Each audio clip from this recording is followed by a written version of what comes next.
So hey everyone, this is Neha, first year MBBS student. Finally मुझे एक MBBS seat allot हो चुकी है. Many of you are asking me कि दी आपको सीट मिली नहीं मिली. So ये वीडियो उसी के रिगार्डिंग है. एंड अगर मैं आपको बताऊं तो मेरे को first, second as well as third तीनों राउंड में सेम कॉलेज मिला. दैट इज मेरा जो कॉलेज है अपग्रेड नहीं हुआ था. And I took the admission in my college on 3rd of October 2023. And अगर मैं आपको कंप्लीट काउंसलिंग प्रोसीजर के बारे में बताऊं एंड अपने मेस फैसिलिटीज, हॉस्टल फैसिलिटीज कितना फील लगता है, अगर मैं आपको कंप्लीट इन्फॉर्मेशन दूं तो सबसे पहले काउंसलिंग प्रोसीजर की मैं बात करूं तो मैंने 3rd राउंड ऑफ काउंसलिंग में एडमिशन लिया था. एंड वहाँ पे काउंसलिंग वेन्यू पे आपको बुलाया जाता है. आपको जो भी कॉलेज होगा वहाँ पे हम लोग जाते हैं. एंड वहाँ पे हमें सारे के सारे डॉक्यूमेंट्स लेकर के जाने होंगे and 1 photo copy as well. वहाँ पे सबसे पहले आपको क्या किया जाएगा, आपको बायोमेट्रिक करवाया जाता है. आपको चेक स्लिप एंड आपको पार्ट ए पार्ट बी आपको डाउनलोड करके रखना होता है. वो जो चेक स्लिप होता है उसको आपको कंप्लीट फिल करके लेके जाना होता है. आपका बायोमेट्रिक होगा. बायोमेट्रिक होने के बाद हमारा जितना भी ओरिजिनल डॉक्यूमेंट था अलॉन्ग विद 1 फोटो कॉपी, जैसे कि हमारा एडमिट कार्ड हो गया, नीट यूजी का स्कोर कार्ड हो गया and all of that, 12th का मार्कशीट, 10th का मार्कशीट, ये सब चीज़ों का ओरिजिनल एंड 1 फोटो कॉपी ले जाकर के आपको अपना डॉक्यूमेंट वेरीफाई करवाना होता है. एंड मैं आपको ये सजेस्ट करूंगी कि ऐसे लिखा जाता है कि आप 8 to 12 फोटोज लेके जाओ, बट आप 15 to 20 फोटोज लेकर के जाओ. बिकॉज क्या होता है ना, वो बहुत ज़्यादा फोटोज की रिक्वायरमेंट होती है, फिर आपको उधर लास्ट स्टेप पे भागना ना पड़े. एंड इन माई कॉलेज जो हमारा एडमिट कार्ड होता है नीट यूजी का, उसका जो सेकंड पेज में हमारा पोस्ट कार्ड साइज फोटो लगता है, वो चीज़ भी वहाँ पे मांगी गई थी. तो आप उसको भी अरेंज करके रखना, क्योंकि मुझे लास्ट टाइम वहाँ पे रश करना पड़ा था. And after all of that, that is का डॉक्यूमेंट वेरिफिकेशन हो जाने के बाद आपको एक स्लिप वहाँ पे दिया जाता है फॉर योर मेडिकल चेकअप. फिर आपका मेडिकल चेकअप करते हैं वहाँ के जो डॉक्टर्स होते हैं वहाँ पे, मतलब आपका आई साइट एंड हियरिंग, ये सब डिफरेंट चेकअप्स होते हैं वहाँ पे.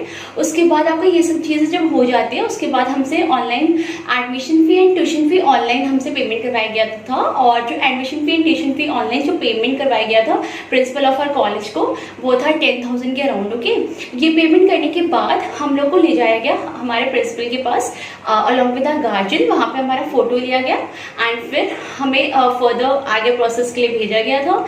एंड आगे के प्रोसेस में आपको फिर पेमेंट ही करना होता है. उसके बाद 10,000 तो ऑनलाइन आप पेमेंट कर देते हो. उसके बाद आपको कैश में पेमेंट करना था 17,600. एंड वो अगर मैं आपको बताऊँ कि 17,600 कहाँ पे यूटिलाइज हुआ था, तो एक तो यहाँ पे मार्कशीट का चार्ज आपका 2,000 था, फिर स्टूडेंट वेलफेयर फंड आपका 5,000 का लगा था, फिर कॉशन मनी 10,000 का, उसके बाद मेडिकल चेकअप का 100 रुपीज़ एंड एक जो हमारा 500 था वो लगा था कॉलेज मैगजीन सोसाइटी को. तो टोटल मिलाकर के 17,600 आपको कैश में पे करना होता है. वहाँ पे वो ऑनलाइन एक्सेप्ट नहीं करेंगे. ऑनलाइन सिर्फ एडमिशन या फिर ट्यूशन फी एक्सेप्ट करते हैं, और ये सारा जो 17,600 है वो आपको कैश में पे करना होता है.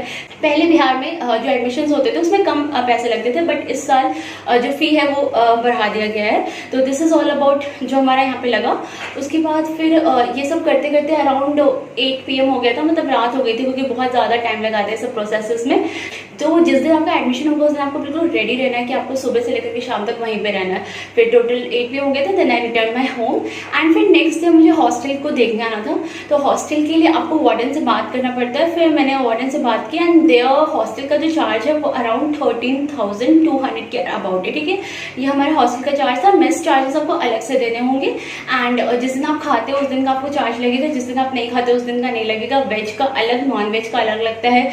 अगर आप मिल्क लेते हो उसके लिए आपको अलग से चार्जेस देने पड़ते हैं. Okay, so this is about our mess. तो अप्रॉक्स आपका 41,000 टोटल मिलाकर के आपका खर्च हो जाएगा. But one thing is that, जो मेरा कॉलेज है उसमें जो हॉस्टल है वहाँ पे फर्स्ट ईयर में आपको कोई रूम नहीं मिलेगा, ना सिंगल ना डबल ना ट्रिपल, ऐसा कुछ नहीं मिलता. आपको एक डोम मिलता है एंड उस रूम में आपको अराउंड 10 to 15 गर्ल्स के साथ एक साथ रहना होता है. And the first thing about is that कि आपको ना बेड प्रोवाइड किया जाएगा, ना आपको अलमीरा प्रोवाइड किया जाएगा, ना आपको टेबल प्रोवाइड किया जाएगा, ना आपको चेयर प्रोवाइड किया जाएगा. आपको सिर्फ हॉस्टल में एक स्पेस प्रोवाइड कर दिया जाता है एंड उस स्पेस में आपको जो रखना है रखो एंड खुद खरीद के लाओ. आपको वहाँ से कुछ नहीं प्रोवाइड किया जाता है.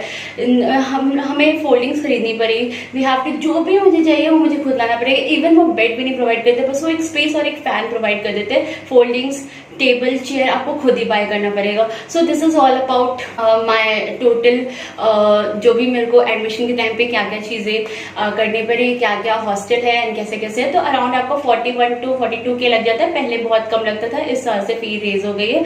So thank you so much and next videos में आपको और चीज़ें बताऊंगी। So if you like my videos then give it a thumbs up and do subscribe.